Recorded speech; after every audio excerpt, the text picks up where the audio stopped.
Bonjour à toutes et à toutes et bienvenue sur la chaîne YouTube de Peur les Fusions. Faire de son salon une salle de cinéma, fantasme ou réalité? En tout cas, si on veut un rendu qui déchire, il va nous falloir à minima un vidéoprojecteur qui envoie la patate niveau puissance éclairage et niveau contraste. Aussi, personnellement, quand je vais au cinéma, ce n'est pas pour m'embêter, c'est pour passer du bon temps, donc dès que je pose mes fondements dans le siège, c'est pour ne plus bouger et certainement pas pour faire 15 manipulations pour voir mon film. Une puissance lumineuse et des contrastes surprenants, un trapèze qui s'ajuste automatiquement et un zoom manuel de disponible, voilà ce que nous propose le vidéoprojecteur 4K de Cinelight. Aussi, petit gadget supplémentaire, mais pas des moindres non plus, puisqu'on pourra y connecter notre smartphone pour pouvoir regarder des films, voire même jouer à des jeux avec. Et bien s'ajouter au champ des possibles différentes connectiques USB, du jack, voire même du Bluetooth pour pouvoir brancher enceinte, clé USB, bref, ce vidéo-pro j'en ai bien plus sur le coude que ce qu'on pourrait penser initialement. Je suis Tom et vous êtes sur la chaîne YouTube de Peur les Fusions, installez-vous confortablement dans votre siège, je vous propose de jeter un œil attentif à ce vidéoprojecteur plein de promesses. Voici à quoi ressemble notre star du jour. On est sur de la taille de vidéoprojecteur classique, et du haut de ses 4 kg, il n'est pas lourd et j'ai envie de vous dire tant mieux, puisqu'il a été pensé pour être utilisé sur une table ou bien accroché à un plafond comme montré. Pour ce qui est de son installation, placez le vidéoprojecteur dans une distance comprise entre 1,4 m et 5,8 m, idéalement en tout cas. Moi je l'ai installé à environ 3 mètres d'un mur blanc, ce qui correspond à ça visuellement, donc autant dire que vous avez de la marge, que ce soit devant ou derrière pour placer votre vidéoprojecteur dans une zone idéale. Aussi, vous avez un petit pied rétractable en bas du vidéoprojecteur si vous souhaitez un petit peu surélever votre écran. Vous n'avez pas à faire des 1000 et des 100 pour ajuster l'angle de projection puisque le trapèze et l'autofocus de l'appareil s'ajustent tous deux automatiquement pour un rendu d'image net et bien plat contre la surface de projection.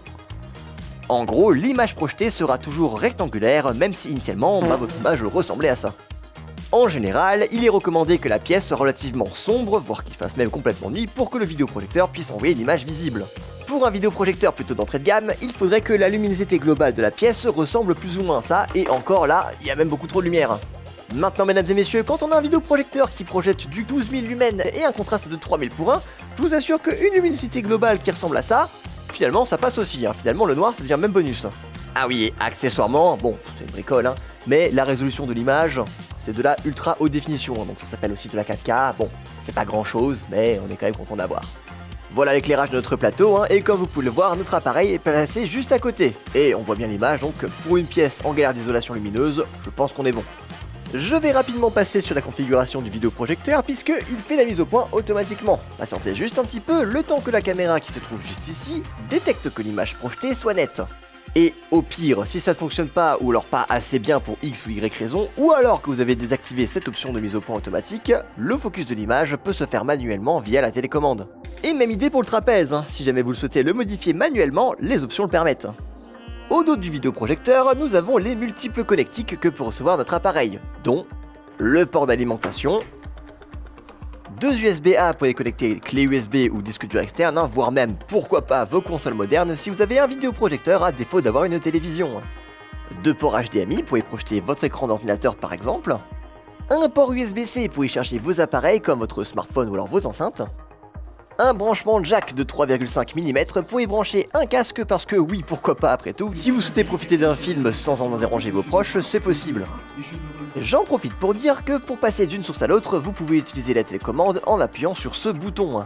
On peut donc passer de la source HDMI à la source USB sans avoir à tout débrancher, bref, c'est pratique. Aussi, le vidéoprojecteur peut lire plusieurs formats de fichiers grâce à son lecteur multimédia intégré, allant du format vidéo jusqu'au format audio en passant par le format image, donc il y a du choix. Pour l'audio d'ailleurs, si les enceintes intégrées à notre appareil ne vous suffisent pas, vous pouvez toujours coupler des enceintes externes via les options Bluetooth du projecteur.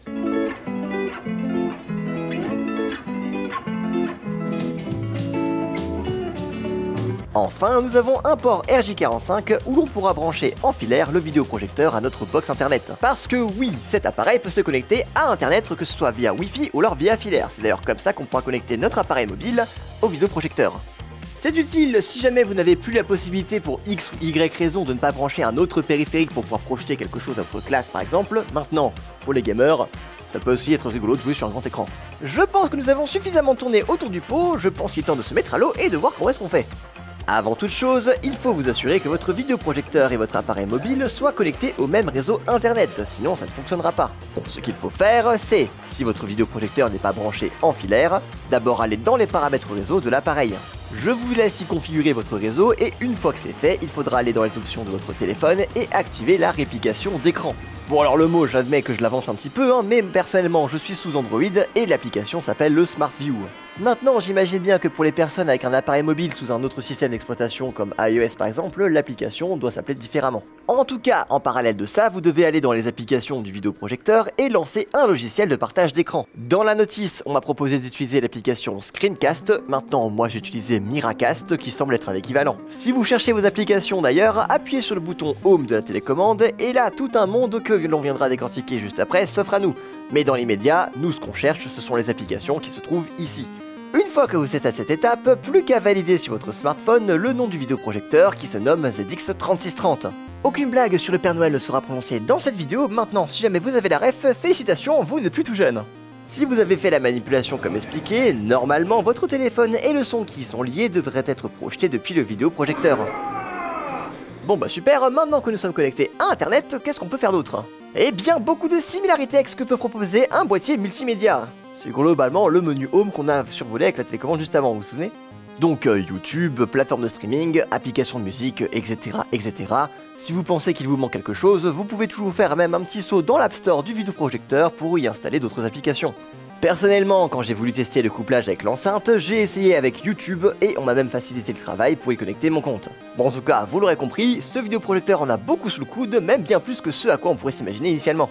Je pense qu'il pourra sauver les salles de classe mal éclairées et pour les fans de cinéma, avec deux enceintes sur les côtés, on pourrait vraiment se croire dans une salle de projection. Ça, et vous avez tellement de possibilités pour pouvoir diffuser du contenu avec le vidéoprojecteur que si jamais vous n'êtes pas à l'aise avec l'une des nombreuses méthodes vues pendant cette vidéo, que vous avez qu'à rester avec la vieille méthode de l'HDMI qui dans tous les cas fonctionne. C'était Tom de chez Pearl Diffusion. Personnellement, j'ai un film à aller voir, donc si vous m'excuserez, mais je vous laisse. On se retrouve bientôt pour plus d'objets techno et en attendant la prochaine, je vous souhaite une bonne fin de journée. Allez, viens là toi.